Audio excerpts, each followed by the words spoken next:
ഈ വീഡിയോ നിങ്ങൾ എല്ലാവരും അവസാനം വരെ കാണണം. ആരും സ്കിപ്പ് ചെയ്യരുത്. മാക്സിമം എല്ലാവരും ഇന്ന് ഈ വീഡിയോ സ്റ്റോറി ഇടണം. അൺഫോർച്ചുനേറ്റ്ലി നമുക്ക് എല്ലാവർക്കും വിഷമം ഉണ്ടാകുന്ന ഒരു കാര്യം ഈ ഒരു കേസിൽ ഉണ്ടായിട്ടുണ്ട്. ബസ്സിൽ നിന്നുള്ള ഒരു വീഡിയോ ഷെയർ ചെയ്ത് എന്താന്ന് വെച്ച് കഴിഞ്ഞാൽ ഒരാള് മനഃപൂർവ്വം എന്റെ ശരീരത്തിൽ സ്പർശിക്കുന്ന ഒരു വീഡിയോ. അതൊരു ആക്സിഡന്റ് അല്ല, ഒരു മിസ്അണ്ടർസ്റ്റാൻഡിംഗും അല്ല.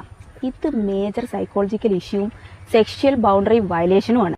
അതായത് കൺസെന്റ് ഇല്ലാതെ ഒരു മനുഷ്യന്റെ ശരീരത്തിൽ തൊടാന് ആർക്കാ അവകാശമുള്ളത്? കൺസെന്റ് ഇല്ലാണ്ട് ഒരു മനുഷ്യന്റെ ശരീരത്തിൽ തൊടാൻ അതാണായാലും പെണ്ണായാലും ആർക്കും അവകാശമില്ല. അത് നിങ്ങൾ പറഞ്ഞ കറക്റ്റ് തന്നെയാണ്. ഇതിൽ എന്താണ് മേജർ സൈക്കോളജിക്കൽ ഇഷ്യൂ? ആർക്കാണ് സൈക്കോളജിക്കൽ ഇഷ്യൂ? അറിയാതെ അയാളൊന്ന് കൈതട്ടാം, വേണമെന്നുണ്ടെങ്കിൽ ഈ ബാക്കോട്ട് ഇറങ്ങിയേക്കാം. നിങ്ങൾ അതേ സ്ഥലത്ത് തന്നെ നിന്നിട്ട് തിരിഞ്ഞു നിന്നു നേരെ. അതായത് ഇങ്ങനെ സൈഡിൽ ഇരുന്ന് നിന്ന നിങ്ങൾ ഇങ്ങോട്ട് നിന്നു. അതെന്തിനായിരുന്നു? അതിന്റെ സൈക്കോളജി ഒന്ന് പറഞ്ഞുതരാമോ? ഈ വീഡിയോ ഓൺ ആക്കിയത് അയാൾ കണ്ടിട്ടുണ്ട്. അയാൾ അത് കണ്ടുകൊണ്ടിരിക്കെ തന്നെ അയാൾ കുറച്ചു നേരം അങ്ങനെ നിന്നു, വേറെ കുഴപ്പമൊന്നുമില്ല. കുറച്ച് കഴിഞ്ഞപ്പോൾ അയാൾ അത് പിന്നെ റിപ്പീറ്റ് ചെയ്തുകൊണ്ടിരിക്കുക. അതിന് എന്താ മനസ്സിലാക്കുന്നത്?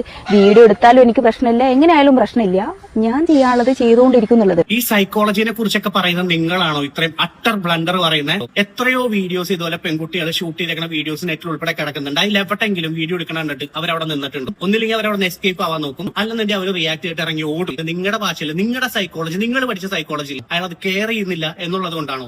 ആ പാപം മനുഷ്യന് സംഭവിച്ചെന്താ നിങ്ങൾക്ക് അറിയാം? ഞാൻ പറഞ്ഞുതരാം. ഇതൊരു മെയിലിന്റെ നോർമൽ ബിഹേവിയർ അല്ല, ഇൻസ്റ്റിങ്റ്റും അല്ല, ടെംപ്റ്റേഷനും അല്ല, പിന്നെന്താ അൺകറക്റ്റഡ് ബിഹേവിയർ. സൈക്കോളജി പറയണതേ unchallenged behaviour become repeated behaviours. Psychology പറയുന്നുണ്ടാന്നുള്ളത് എനിക്കിപ്പോ പറയാൻ താല്പര്യമില്ല. പക്ഷെ നമ്മുടെ ഇന്ത്യൻ നിയമം പറയുന്ന കുറച്ച് കാര്യങ്ങളുണ്ട്. അതെന്താന്നുള്ളത് നിങ്ങൾക്ക് അധികം വൈകാതെ മനസ്സിലാവും. പിന്നെ അൺകറക്റ്റഡ് ബിഹേവിയർ, ഇവിടെ എന്താണ് അൺകറക്റ്റഡ്, ആരാണ് കറക്റ്റ് ചെയ്യേണ്ടത്, എവിടെ നിന്നാണ് കറക്റ്റ് ചെയ്യേണ്ടത് എന്നുള്ളതും കൃത്യമായിട്ട് ഞാൻ ഈ വീഡിയോ കൂടി പറഞ്ഞുതരാം. ഇവർ ഈ ബസ്സിൽ വെച്ച് ഷൂട്ട് ചെയ്ത വീഡിയോ അവർ റിമൂവ് ചെയ്ത് എന്നിട്ട് അവരുടെ രീതിയിൽ ഒരു എക്സ്പ്ലനേഷൻ കൊണ്ടുവന്നിട്ട് അയാളെ വീണ്ടും മോശക്കാരനാക്കി കാണിച്ചു. അയാൾക്ക് സൈക്കോളജിക്കൽ ഇഷ്യൂ ഉണ്ടെന്ന് ഉൾപ്പെടെ ഈ വീഡിയോ കണ്ടിരിക്കുന്ന എല്ലാവരോടും പിന്നെ ആ സൈക്കോളജി ചേച്ചിയുടെ അടുത്ത് കൂടി പറയണം. ആ മനുഷ്യൻ ഇന്നലെ ആത്മഹത്യ ചെയ്തു. അയാൾക്ക് ഒരു കുട്ടിയുണ്ട്, ഒരു സെയിൽസ് പേഴ്സൺ ആണ്, ജോലിയുടെ ഭാഗമായിട്ടുള്ള ഒരു ബാഗാണ് കയ്യിലുണ്ടായിരുന്നത്. അതിന്റെ ഇടയിലാണ് നിങ്ങൾ ഈ വീഡിയോ ഷൂട്ട് ചെയ്തിട്ടതും ഇത്രയും കാര്യങ്ങളൊക്കെ ഉണ്ടാക്കിയതും. അയാൾക്ക് താങ്ങാൻ പറ്റിയില്ല. കാര്യം അത്രക്കും മനക്കെട്ടിയുള്ള ഒരു മനുഷ്യനല്ല അത്.